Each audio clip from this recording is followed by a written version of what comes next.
Hey, welcome back to Eden Awaits. We're so glad that you're here joining us for our last episode of season 2. We are what'd you do? But I know words. We're continuing our Q&A. If you haven't seen the first part, you can go watch that on our channel. We're talking, again, all things relationships to wrap up this season. And so we're going to hop into question 1. It says, am I right to think that no man of God has approached me, but all others have, that it is a test? No, which I feel like is a harsh answer, but I don't, at least not knowing the context and not knowing like who you are, how this situation is playing out in your life, like just for what it is, I don't think it's a test from God. I think it could be temptation from the enemy.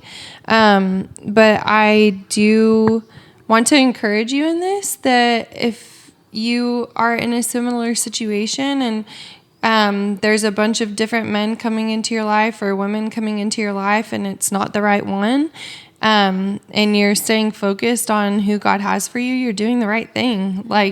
So just keep going. You're closer now. Every person that's not the right one is just one person closer to being the right one. So keep doing it. You're doing good. Yeah. We'll just be here to encourage you in that for sure. Yeah, that's good. Okay, how to have the courage to keep trying after many failed relationships? Mm-hmm. That's a good question. Mm-hmm. I think the short answer is trust, but that's also the hardest thing to do, is trusting that God is good even when circumstances aren't, and that one bad relationship doesn't mean the rest of your life will be, or not one bad relationship, a history of failed relationships doesn't mean that there's not a bright future ahead. And so as cliche as it is, trust really is the answer. Is you've got to trust, okay, even though this has been my experience, it's not always going to be this way. And I would just encourage you to allow the Lord to continue to guide you. One thing I always pray over my life is close any doors that need to be closed and open any that need to be opened. And really that's just inviting the Lord into every area of your life. And so that's a prayer that I always pray. And I think one common theme I'm seeing in these questions is a lot of things are really based on discernment. We can't always give you the yes or the no or the step 1, 2, and 3, but you hear God's voice, and that's really the greatest voice that you need in your life. And so, yes, we're doing this Q&A, and that's the practical side of things. But I think realistically, it looks like allowing God to lead you to the right things and to the right people. There's going to be one that's going to work out, and obviously it's painful, and there's a lot of hurt that comes from that. But I think having trust that and hope that God is going to lead you to the right door and the right opportunity is the best place to be. And that's way easier said than done. Yeah, for sure. I would even say that when you invite God into the process, then as you start to go on dates and you're having this discernment of, is this person somebody that you should pursue, or is this somebody that doesn't align with your values, then you really begin to minimize how much hurt you're going to get with these relationships.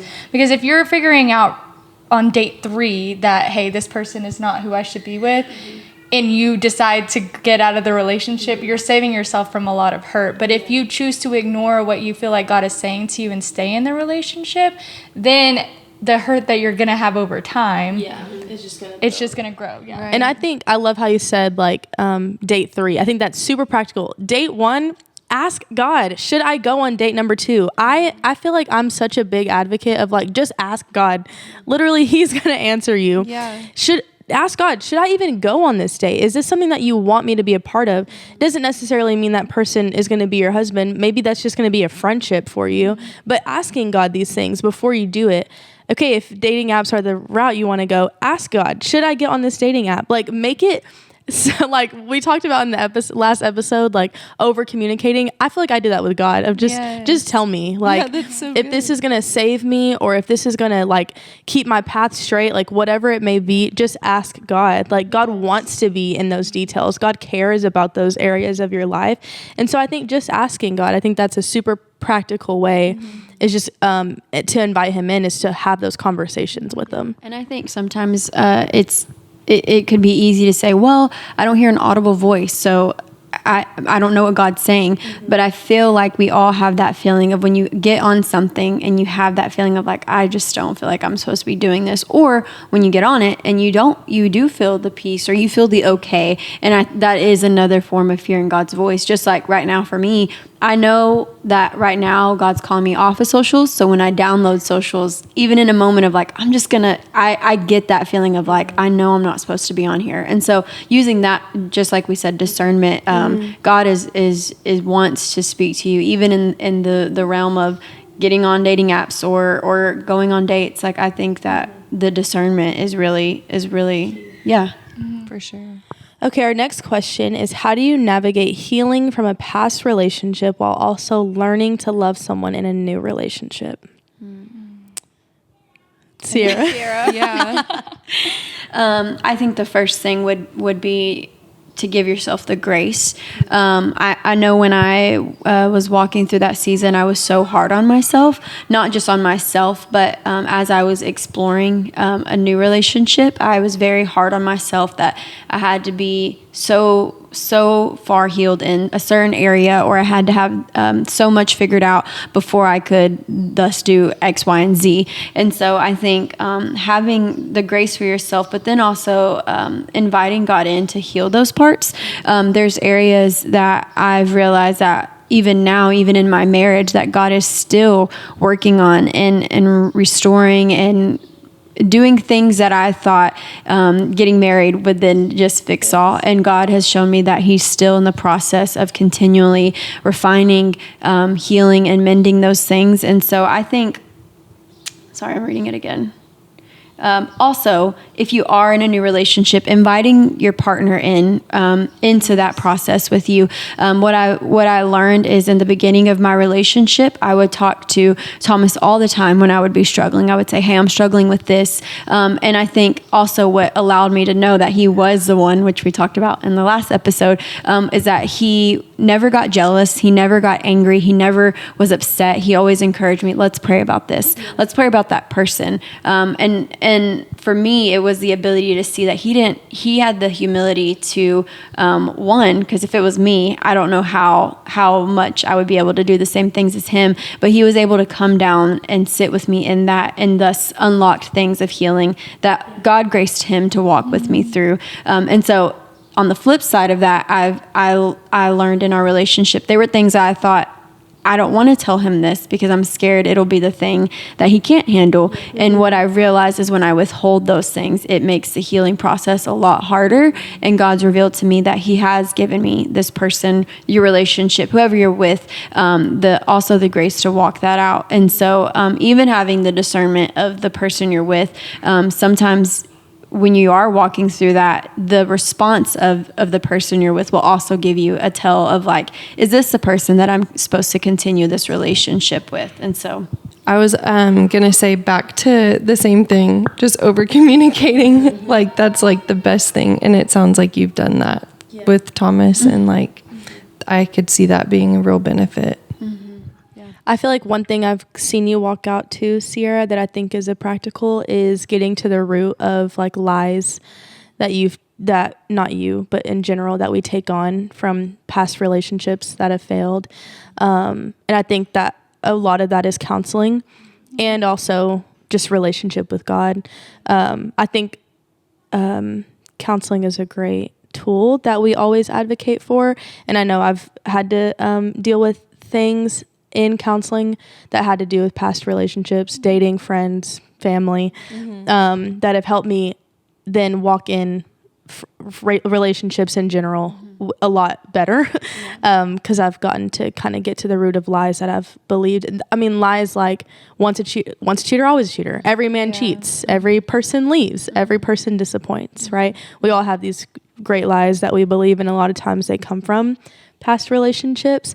And so I think that's a practical tool.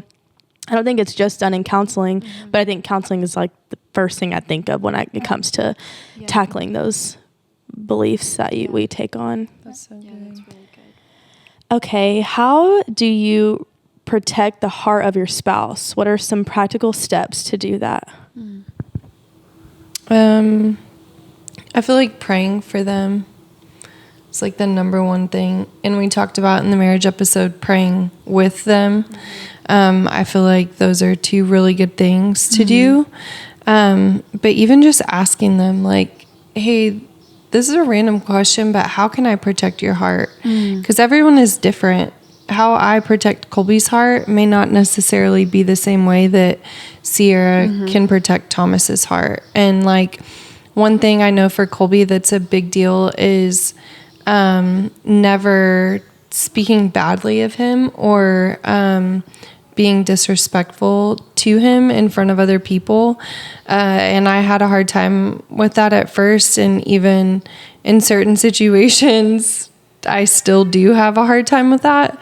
But it just shows that I respect him and I honor him when I'm not doing that, because it's not protecting his heart when I'm putting him on blast, whether if he's in the room or if he isn't. Like, that's just one way that I would say, like, that is one thing that's important to him. And for me, protecting my heart looks like, I have a tendency to be very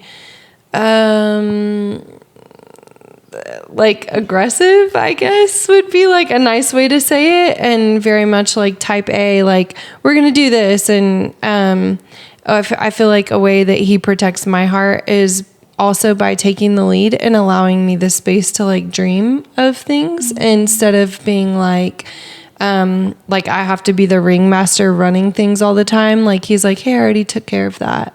And so it creates space for me to just like be and rest and dream. And like, I feel like that's how he does well at protecting my heart. So I think just really, once you know your spouse, you know the things that make them tick, whether good or bad, in ways that you can like defend them, but also love them. And I feel like that's how you can protect their heart the best. That's so good. That's good. Okay. Finance tips for marriage. How do you budget? Do you split your income? What does that look like? I think if y'all could just give like just a general like rule, because I think there can be so much to that. Oof. Haley probably can speak on this better. It's funny because I'm so fresh in my marriage. I feel like I can give like the perspective of like walking into it. So for me, I have a big root of financial security is something I need.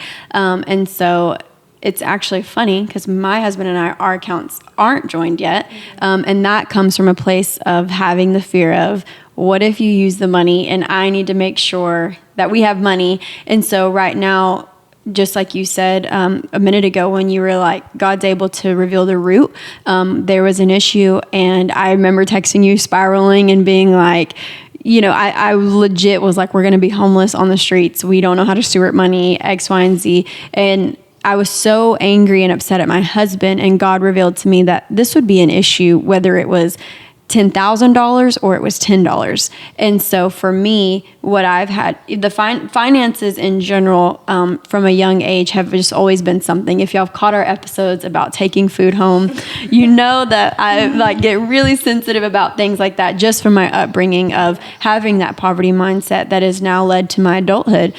So marriage has exposed those things a lot for me. So transparency right now, that's something that we're currently walking through, just 2 months married, that we're having to figure out the finance side. But budgeting is something that we are recently, we have two very different mindsets when it comes to money. He's always been financially secure, and he's one of those, like, if I want it, I'm going to buy it. He has the means for it. And even if I have the means for it, I'm going to think twice about it, and then I'm going to buy it, and then I may take it back. And then that's how I am. And so, but budgeting has really helped us in the sense of laying out everything, knowing where everything is going, has just given me also the peace of mind for even him. He's like, hey, if you need this, if you need every password to the account so you can see where the money's going, what bill is being paid, like we can do that. And so that for me is something that I realized I hadn't had a budget before.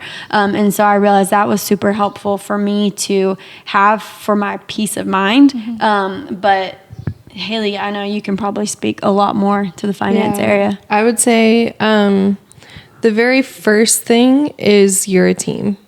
Like the second you get married, it's not about you anymore. It's about you and your spouse, your team, and you do everything together. And I think this, not just relating to finances, but if there's any area where you're doing things on your own, it's not going to be as successful as if you were doing them with your spouse. And so same goes for finances. I would say my recommendation would be joint everything, because there's no reason not to. And at least my husband and I saw eye to eye on this when we got married, but it just creates transparency and trust, and everything is all in one place. There's no, well, maybe not all in one place financially, but you're all on one page together, same thing, same accounts. You have access to everything. Because if there's anything that's like hidden or anything that's not shared, that could always be in the back of your spouse's mind of like, well, they have this one thing that, so I just wouldn't do it personally. And I do think budgeting is important. Just if you have financial goals in general, like you want to have a budget, and doing that with your spouse, it just further kind of affirms that team mindset. And like Colby and I, we do just like to speak practically to it. Every year we have a sit down, we build a budget for the year. Because there are some things that you only pay for yearly and not monthly, like, vacation or home improvements or whatever. And then we also make our monthly budget, like for this next, 12 months. And in that, we're talking about our goals and where do we want to save? Where do we want to invest? Things that we're looking forward to doing with our money. And so I think, do all of it with your spouse. Creating the time for it is really important. That's good. All right, this is a pretty fast one. Premarital counseling, yes or no? Yes. Yes. Yes. Yes. Yes. Yeah. Why? Do it. Because then you'll be like me and you're married. No, legit. Like you get married and you don't. And I think we talked about this in one of our episodes back. The marriage episode. Yeah. Like you don't want to wait until the car crashes to then go get insurance. And so that's what I'm realizing. And that's the goodness of God, is that he's good enough and gracious enough that even if you're like, oh shoot, we are in this area, just like even how I was listening to you talk, the enemy was like, do you see how much your marriage is failing because you're not doing that? Yeah. And God's like, no, I'm so good that you have people around you that it's never too late to start. And even as we've been going through our Jonah series with our pastor, how she said sometimes, God sends things and it looks like a storm, but it's really God's grace and mercy on you to then have the awareness and part of you that's like, I actually need to get a grip of this. And so I think premarital counseling, for the sake of, like I said, you don't want to wait for the car to crash to get insurance. You're able to sit with somebody who is licensed and able to then walk through those things. And just like we advocate for general counseling, it's the same with your marriage. I think that it's good to be in a neutral environment, because I can come to you and tell you things about Thomas and then say, what do you think? But you're biased to me. Whereas you're sitting with somebody who's neutral, unbiased, able to see both perspectives and then give you a perspective that maybe you haven't thought about. And to prepare you for those things that you're not even aware are going to be a thing until they become a thing. Once you're married and living together, you're not prepared for certain conversations. But if you have that premarital counseling and you go through some of those things, it can be a real huge help. Yeah. Our last question is, what priorities are important to have in a friendship/relationship, and how do you define those? I would say you define them through God's lens. through scripture, through his word. And so when I thought of this, I initially thought of 1 Corinthians 13. And really, we talked about that. I don't even know. What episode was that? The marriage. Marriage. Yeah, and Ashley had talked about 1 Corinthians 13. And I was like, man, that's such a like... it's so practical. It's literally the spiritual meeting the practical. Yeah. And so when I thought about priorities that are important to me, I like view it all through that. So like, I don't know. To me, it's like, I don't think I don't really know what priorities I have necessarily in friendships, but to me, how I interpreted the question was like how you navigate like the way you are in friendships. Cause to me, I think that is the greatest priority. Yeah. And so that's why for me, that chapter and those verses talking about love, to me, it's a great way to reflect, not just like, is the person I'm friends with patient, kind, you know, whatever, but am I these things? Am I patient? Am I a friend or a girlfriend or a wife or girl? I'm not any of those. Hold on. Let me back up. Am I a friend or any of these things that I will be one day? Like in all of those roles, am I patient? Am I kind? Am I self-seeking? Like, am I quick to anger? Right. And so to me, it's almost like a heart check.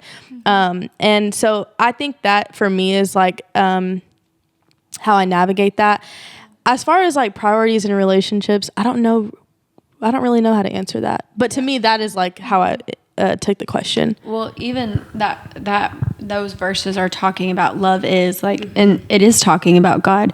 And I think just like you said, for me, and also having the grace of people are human, because I have best friends that sometimes I'm like, oh, you know, but like, you know, when I'm like, oh, that was really sharp, but then it's that grace of like, yeah, but I'm the exact same way.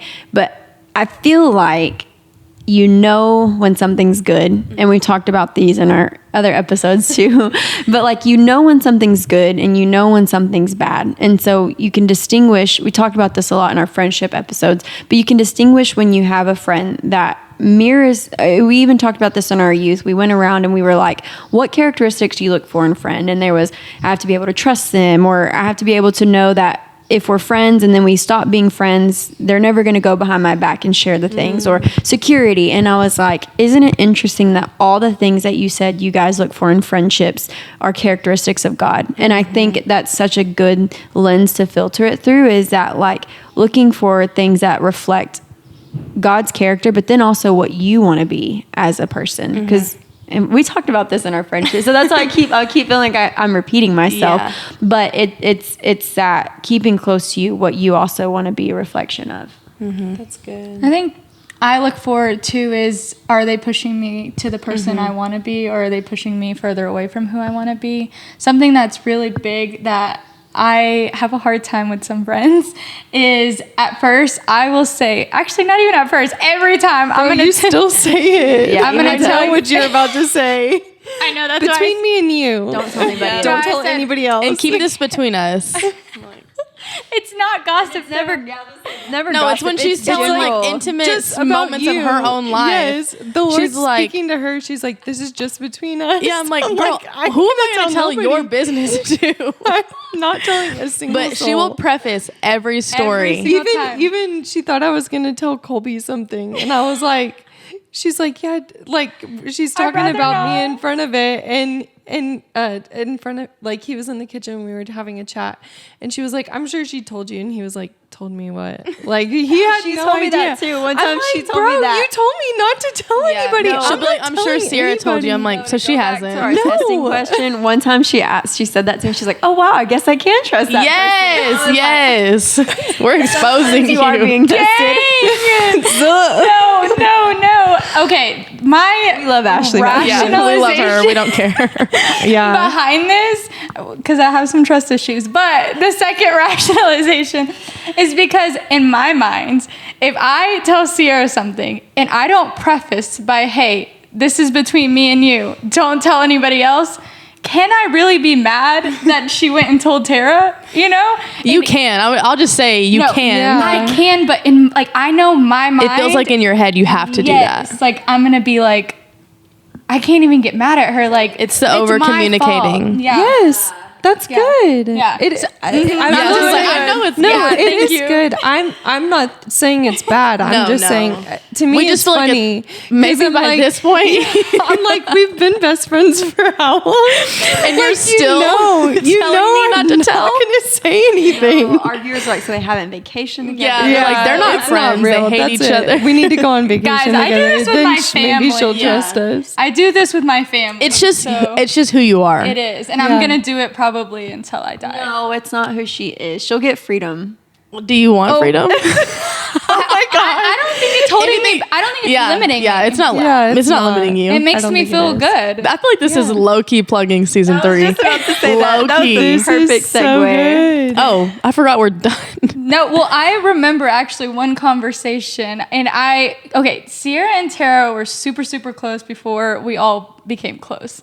And so Sierra, I didn't know Sierra as well as I knew Tara. And so I asked Tara one time if what I told her, my deep, dark, whatever was going on inside of me, my feelings or whatever it was, if she told Sierra.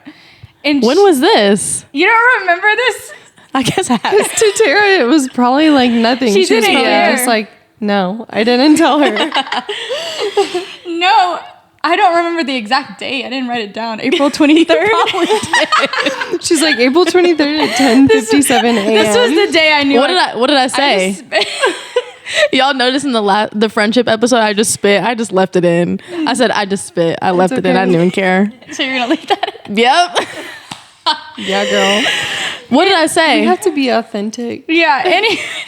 No, Tara was like, "Girl, I'm not gonna tell what you told me to her. Why would I Every do time that?" we'll be on the phone, she'll be like, and this is between us. I'm like, I know it's between us. I say something every time. I'm like, Ashley, I'm not going to tell anybody. Is anybody just gonna else like start- that? Please leave it in the leave it comments. in the I'm comments. sure. Tell I'm me. sure.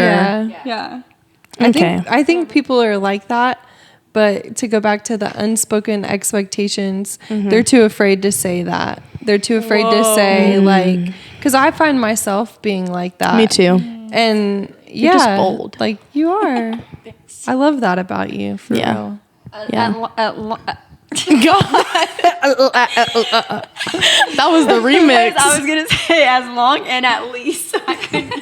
Don't ever do that again. As long at least. As long. No. No.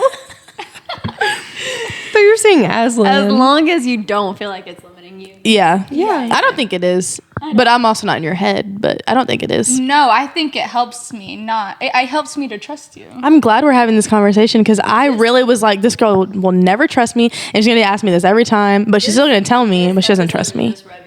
No, I got revelation on my finance. Yes. I already knew that.